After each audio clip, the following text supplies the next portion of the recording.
What About Vietnam? A podcast with Carrie Newsom. The series where Carrie talks with travellers about their experiences and adventures. Find out more about Vietnam from the people who have actually been there. What about Vietnam? Whether it's adventure, exploring the culture and cuisine, shopping, or just soaking up the sun. Let Carrie and her travellers pave the way for a magical holiday in Vietnam. What about Vietnam?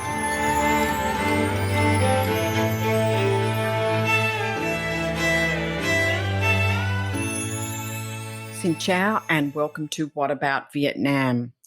I'm very excited about this year. This is our first episode for 2022. I'm excited because I think we're going to be able to visit Vietnam as the airlines announce just this week, opening up flights to the UK, Europe, US and Australia. I'm thrilled to have my guest Niall Mackay on the show, a stand-up comedian located in Saigon. He's going to be talking to us about the comedy scene in Vietnam. I'm also thrilled to have him on because he does what I do. He's a podcaster. He's based in Saigon and he's been running 7 Million Bikes podcast since 2019. And another one called Did That Really Happen? A funny guy, very talented, interesting, and going to give us some background to just how the comedy scene has developed in Saigon over the last few years. He's been a big part of that and played a very instrumental role. He likewise is going to give us all some insights just how the COVID has affected that, with 2020 being a year where it was, all up and happening, to 2021 literally being shut down. So, while it's been in hibernation, it's certainly not going away. The comedy scene is definitely there to thrive. And I'm very excited to have Niall on the show to give us some insights. Please welcome him to the program. Hello, Niall. Welcome to What About Vietnam? Hello, Carrie. Thank you so much for having me. I'm excited to be on too. Look, I don't know really where to start, but I'm just going to kind of throw up the first things that come to mind. And that kind of starts with someone arriving into Saigon, and they have done all the great things that you can do from Saigon, and whether or not that's going to the Mekong Delta, whether or not, we said doing the Coochie tunnels. There's lots and lots of things to do, and we talk about that on other shows. But when it gets to nighttime and it's still hot, but, the Vietnamese, as soon as it gets dark, something I've noticed is everybody comes out. And there's a lot of a out and about kind of feeling. So tell us a little bit about how people would find entertainment. And I'll just preface that with entertainment that is maybe more for Westerners, so English-speaking entertainment, and more about comedy, because I figure you've got a lot to talk about in the comedy scene. Yeah, sure. So when I first came to Vietnam, I had the exact same struggles as well. My wife and I, we would get to the evening and we'd be like, what do we do now? And it was difficult to find things to do, especially we came here 6 years ago. And you're used to kind of Western style entertainment, right? And especially English language speaking entertainment. So we struggled a lot for a long time. And so there is obviously things you can do as a tourist. You can go on a food tour. You can be like a local and go sit on a street corner and drink beer on a plastic stool. And all of that's super fun. But if you're here long enough or you just want something different, you kind of really have to seek out that entertainment. But it's gotten a lot better over the years. I like to think I've been part of that as well. But not just me as well. Like, there's so many people doing so many amazing things. So now you can find music, quiz nights, and like you mentioned as well, comedy as well. And, comedy probably wouldn't be the first thing that I would think about, but I love comedy clubs. And I know you've got 7 Million Bikes as your podcast, but also it's aligned I think, and I'm hoping you're going to share with us, aligned to your comedy shows because you're a stand-up comic. I mean, let's get this out there, people. This guy is funny and funny on stage. So, what you're hearing in this podcast might be serious, Neil, but he does have another hat, and that's on stage as a stand-up comic. So talk to us about the comedy scene and, a bit of history, bit of, where is it heading, lockdown, blah, blah, blah. Well, thank you very much. First of all, yeah, I still find it weird when people call me funny. And even last week, I sent a video to my best friend. I've known him since I was 5 years old. I sent him a video, just a short clip of me on stage.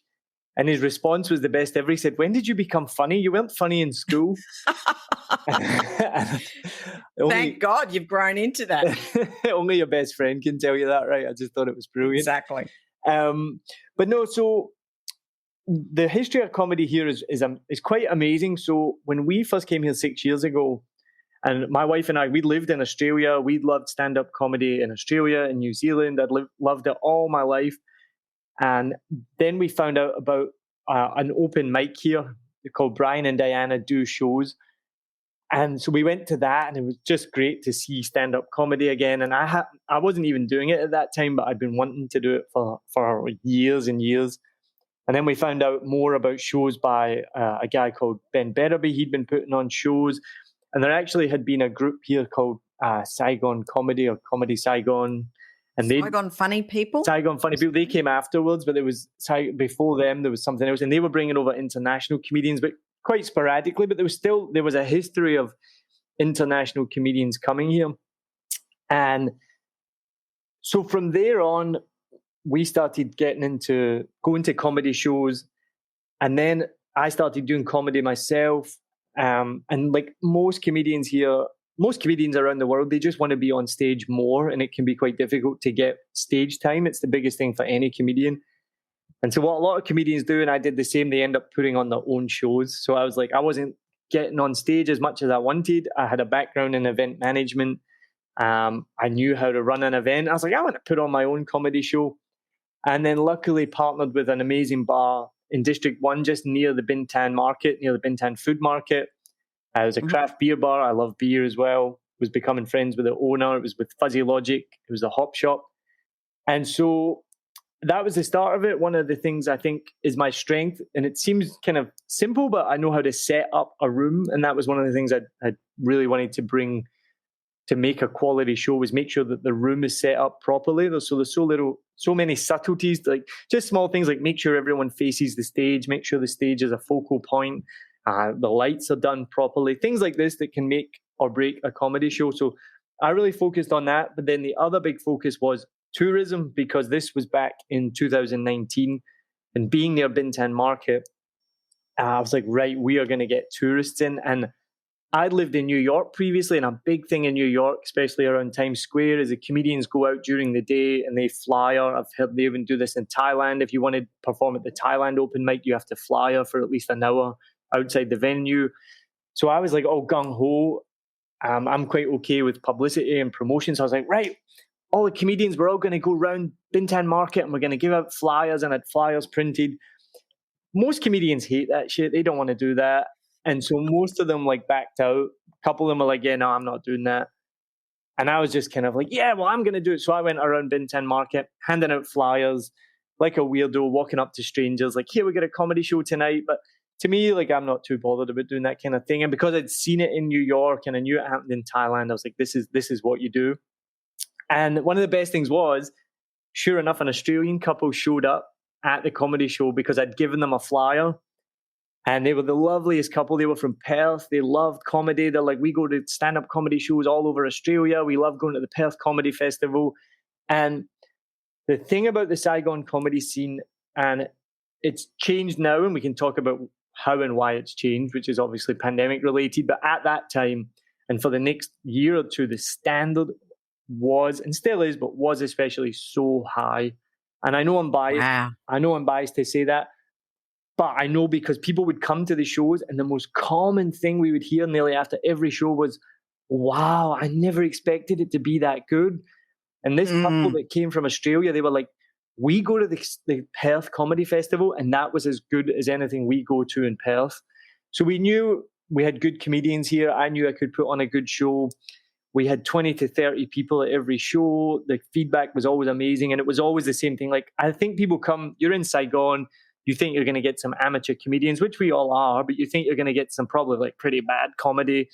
I think, I don't think there's bad comedy, but there's definitely awkward comedy. So I hate it. And I'm sure you're the same when you go, and there's not just that there's no laughs. Like, that's fine if there's no laughs, but if the comedian makes it awkward, then it's just a horrible experience. And I've had that before, where you're sitting there and you're like, oh my goodness, he's been going on for 15 minutes now. And I can't wait. When's he going to be over? Yeah, exactly.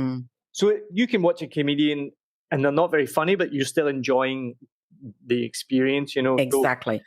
So, but our comedians were funny, and the room was just rollicking with laughter. And so that was the beginning of it, was really focused on tourism, being around Bintan Market. And every show we had really nice mixture of local expats, local Vietnamese people, tourists coming in. We even had comedians who were touring, who were just on holiday, would get in touch with me, and they'd say, oh, I saw your comedy show, can I get a spot? And it'd be like, yeah, absolutely. So there was a hilarious guy from Canada, another girl from, I think she's based in Hong Kong, someone else from America, all these traveling comedians just coming through. And then from there, it kind of snowballed, because these shows were going really well. Then another bar who was friends with the owner of this bar got in touch with me, and they were like, we want to do shows. So we started doing shows. This time was in District 2. Not too many tourists at that one, because it's a little bit further out of town. Then we started doing shows in District 7, which again, no tourists at that one. As you probably know, District 7 is almost like Singapore. It's like a different country here. But that was the reason why we wanted to go to District 7, because we wanted to bring comedy to the people in D7, because my biased opinion is they don't leave very much. But my friend who's from D7, he counters that. And I'm probably again having a biased opinion. They do leave, but there's many of them, you need to go to them.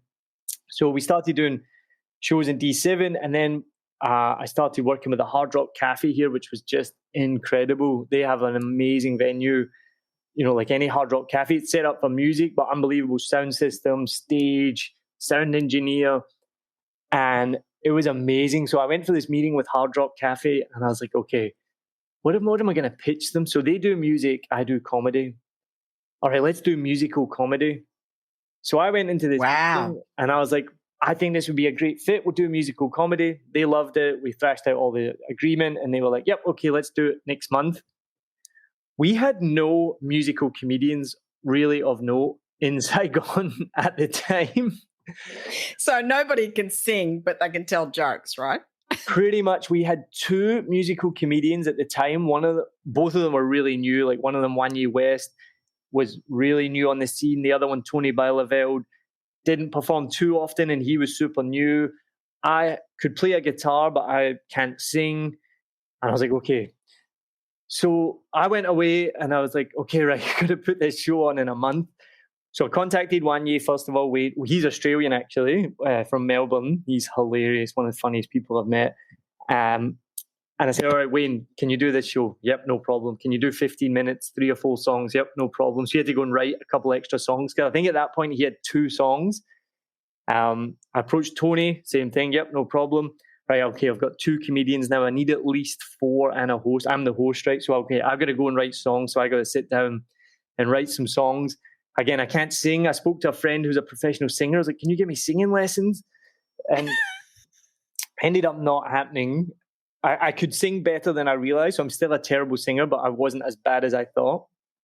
And then I was like, oh, Tommy, he did 1 verse of 1 song during his stand-up. Maybe he can do more. So I approached, and he's a beautiful singer. So I was like, Tommy, can you do musical comedy? He's like, yeah, okay, I can do it. So I played guitar for him for a couple of songs. He used a backing track. And then the last one was AJ Miller, who she did comedy and she did music, but she never did them together. And she did both really well. So I was like, AJ, can you do musical comedy? And she's like, yep, absolutely. So that was it. We had a show. So we did rehearsals. We practiced for a month. And then a month later, we had like over 150 people in the Hard Rock Cafe. Unbelievable show. And that was like probably the high point for me anyway. absolutely the high point for comedy here in Saigon and for many other people as well. So was that 2019? That would have been 2020, Christmas. I don't even know what year it is now. What year is it now? 2022? It's just clicked over to 22. Yeah. Okay, so this would have been Christmas. November 2020 was the first show there. 2020. Yeah. Because let's just touch base, as we talked before, about a bit of a timeline, because 2020, when the rest of the world was kind of locked down and really feeling the full frontal of COVID, Vietnam at that point was hubba hubba. Yeah, it was rocking and rolling. I was talking to some people who were saying they were going to 5-star resorts for really cheap prices. There were some DJs that happened to just kind of get stuck when the borders got shut in Vietnam, so they couldn't get back as quickly. So there was some talent walking the streets and like offering themselves up to various venues. So I hear 2020 was it was pretty happening. Am I right? Yeah, no, it was amazing. We had a brief lockdown of sorts in April for a month, and then everything went back to normal. We had zero COVID strategy. We had zero COVID. Borders were closed. We were just basically like this little island. Shows went back on. Comedy was thriving. I don't know too much about DJs because I'm not really in that scene, but that makes total sense that DJs would have been stuck here and then performing. We had so many comedians, so many new comedians. Some got stuck here, like absolutely. That same thing with comedy. Some comedians got stuck here and ended up performing regularly. We had more and more shows. And then, by the end of 2020, again, Hard Rock Cafe. And even now, I can't imagine doing a show with 150 people. I personally probably wouldn't want to do it. Not probably. I definitely wouldn't want to do it at the moment. And I think something that you mentioned about a show is, sometimes it's not just down to the comedian's jokes. It's also about their presence. I think it's also about, as you said, the staging. And I'm really glad you mentioned that, because I always, if I walk into a venue and it really looks clappy, like it's really crabby and the feeling is there's not that vibe. You can create a vibe, believe it or not, with the right setup. And I think if you give it every chance, then that comedian has also got every chance of being a success. So I think it's great to see, because I probably would have thought, if I'm going to go to an English-speaking comedy show in Vietnam run by a guy who's got a Scottish accent, I would have gone, what am I really in for here?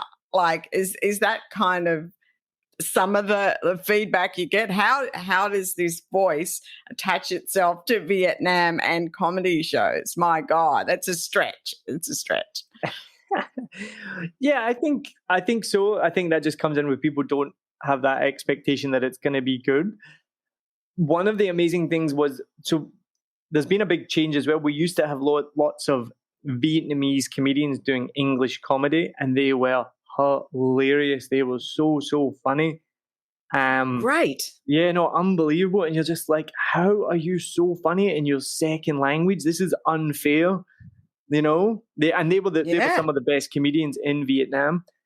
And then in 2020 or 2021, I can't remember the exact timeline. I think 2021, they started doing comedy in Vietnamese, which had never really been done before. And this has been discussed a lot on my podcast and within comedy circles. So to do comedy in Vietnamese is really, really difficult because of the language, because of the jokes just don't translate. And if you check out my podcast, I talked to Vu Minh Tu, who's a Vietnamese comedian, and she's not performing at the moment, but she's one of the best again. She explains, all the things that make English language comedy funny. So like double entendre, tone of voice, timing. I mean, these are the biggest things. You can't, the way she explained it, the Vietnamese language doesn't lend itself to those types of nuances. So it's really difficult. And traditionally, Vietnamese comedy was just really slapstick. Even just like a guy dressing as a female was hilarious. A guy getting slapped across the head, all of this stuff. So there was never really a Vietnamese comedy scene in Vietnamese language. And then suddenly these guys who had been doing English language comedy, so Wee Le, Wee Nguyen, Phung Nam, who had all been doing my shows, suddenly started doing their own shows in Vietnamese and putting them stuff on YouTube and TikTok. And they, of course, they just exploded. They're like, get millions of views on TikTok. They used to come and do my little amateur shows. Now I can't book them for love nor money. They are like now huge celebrities in their own right. They put all their comedy up in Vietnamese, so I don't know what they're saying, but it looks amazing. I've watched a couple of videos. The crowd are laughing. So they're now the pallbearers for stand-up comedy in Vietnamese. So they've now completely, and when I say separated themselves, I don't mean like in a negative way, but they've completely separated themselves on another level from the existing comedy scene that was here. Because, yeah, there's 10 million people in Saigon and 90 million people in Vietnam. So it's a massive market, so to speak. But the people that, the expat scene, I think in Saigon, there was 100,000 expats. That's probably half now. Obviously, you have English language speaking Vietnamese and who do want Western culture, and a lot of returning overseas Vietnamese who appreciate Western culture, but it's still a completely small amount of people compared to the Vietnamese speakers. So those guys are amazing. They're killing it. And that was going to be my next question, which is like, do you steer your comedy, you know, your stories and your kind of anecdotal situations or whatever, do you steer them to things that you experience and a Westerner is going to get as well as a Vietnamese person? Or, you know, are you kind of having a bit of a spin off some of the nuances amongst Vietnamese, you know, like are you kind of taking them on? Or, you know, like how do you make it so that, because I'm thinking of, just say I'm just flown in from, let's say, the UK. I know very little about Vietnam, and I'm at this comedy club and you're telling some jokes that maybe only a local would get because they don't know enough about Vietnam yet. So tell us a little bit about, you know, how it's steered and kind of what your focus is so people can understand. No, that's a really good point. And sometimes myself and even other comedians, you hear them tell a joke and you're like, you only get that joke if you live here. And so that happens sometimes, you know, but you're trying to make your comedy accessible to everyone, you know. Universal, yeah. Yeah, universal. I mean, most of, I guess, my stuff and a lot of the comedian stuff, everyone's different, I guess. Maybe I think a lot of my stuff is the kind of fish out of water. So you're an expat living in a different land. So the fine line as well, and I've had positive praise on this from local Vietnamese, which I really appreciate, is being respectful of the local culture. So you always want to make sure that you're not making fun of them for, you know, but you can make fun of them. So it's like a fine line. Yeah, no, and that's why it was a good question. So and I had this with the podcast as well. So what you've got to try and do, I guess, what I always try and do, and to answer your question, is I'm the butt of the joke, not the Vietnamese person or the Vietnamese culture. It's I'm the butt of the joke for not understanding it or You know, I get it. You don't get up and make fun of them, even though you can kind of make fun of them. But yeah, so I do think about that more. And I'm cheering you on all the way with what you're doing, because it's something that I think is a great add-on for a traveller coming to Vietnam, as the doors are starting to open and they're starting to look at new scenes and new things to do. And, you know, I mean, Vietnam's been in hibernation now for a couple of years. So, you know, we're all coming out of the pandemic. You know, I haven't been back for 2 years, where I normally are there like 3-4 times a year, you know, for extended stays to get around and experience and kind of stay. So I'm missing Vietnam a lot.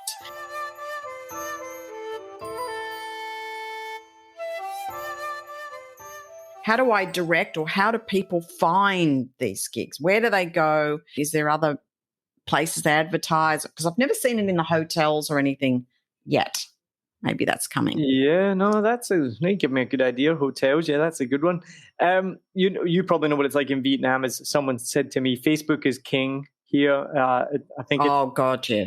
less around the world now. It's declining or not growing as fast. But in Vietnam, everything happens through Facebook.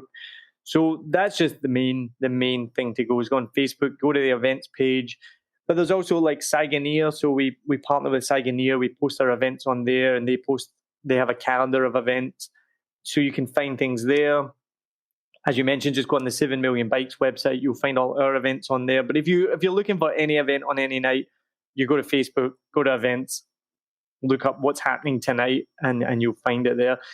But as you know, with anything, it's all marketing, right? Like there's no shortage of marketing ideas. If I had unlimited budget, I would have posters in every hotel, and I would have ads on YouTube, and then the shows would probably all be packed because, the more you spend on marketing, the more people are going to come. But everything's done on a shoestring. Everything's done with the small budget that you have, which is often zero.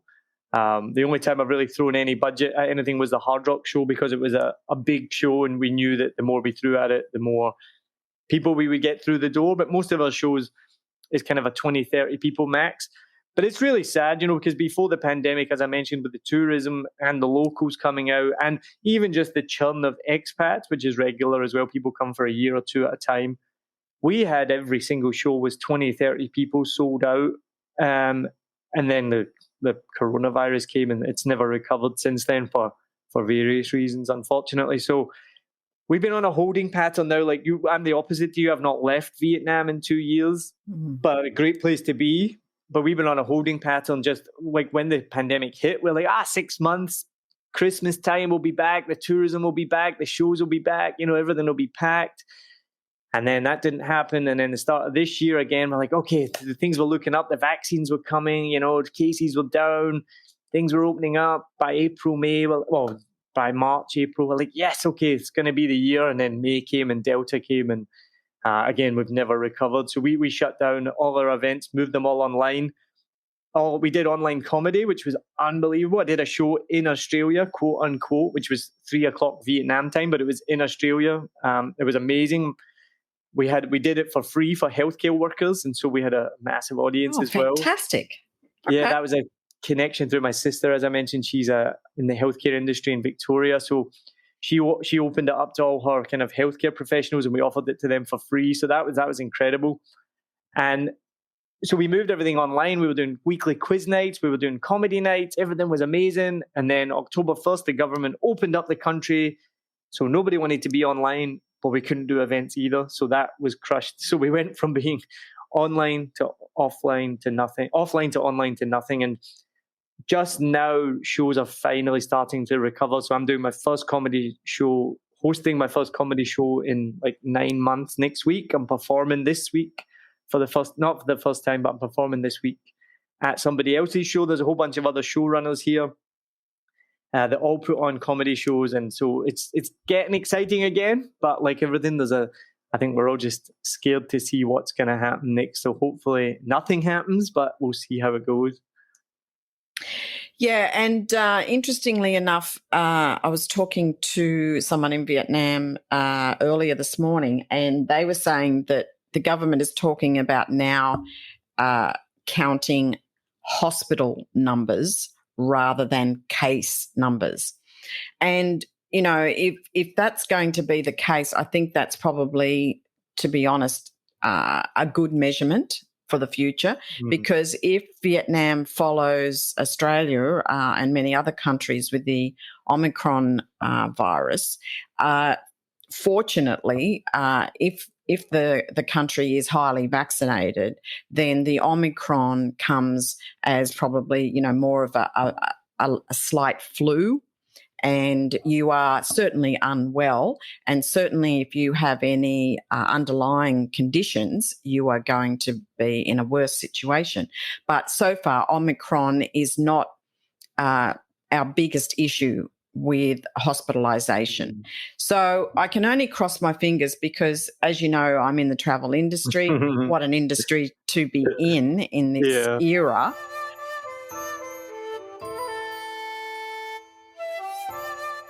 So, I think news for everyone listening is that Vietnam is opening up. And the way you can tell that most prolifically is with the airlines opening up their routes again, and that's already happened. The 1st of January was a big release with Vietnam Airlines, Singapore Airlines in January as well. Bamboo is going to be flying out of Melbourne, and we're waiting for the release of dates there. But certainly Vietnam Airlines has started selling. I think just for people to be aware, it is a situation to watch. And I'm hoping your comedy shows and events can continue and as they are. And I'm sure Vietnam is going to embrace that because they know they're going to have that kind of entertainment when everybody does come back because, everyone's going to be wanting to get out there, have fun, throw off the Omicron badge, look in the rear vision to COVID and get out and have a good time. So, Neil, I want to say thank you again for coming on the show. It's been great to chat and really great to get an understanding of the comedy scene and, what's going on in Saigon. I'm just, really grateful for your time and to learn a little bit more about what's going to happen and what I can come and do at night when I arrive in Saigon. First stop, I'm coming to a show. Awesome. Well, we can't wait to see you. Yeah, thank you so much for having me on. I could talk about Vietnam and comedy and entertainment here all day long. Thank you for listening. Check out the episode notes for more information. What about Vietnam? Don't forget to subscribe, rate and review, and stay tuned for more fun adventures in Vietnam.